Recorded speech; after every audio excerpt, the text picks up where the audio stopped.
Benim hala umudum var. Seviyorlar bazen soruyorlar. Hayran hayran seyret, İster katıl ister vazgeç.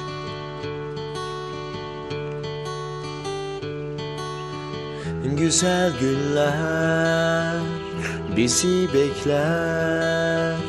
Eyvallah dersin olur biter. Güzel günler bizi bekler. Eyvallah dersin geçer gider. Gülüm büküp önünde ağlasam sessizce, şu garip gönlüm af olur mu?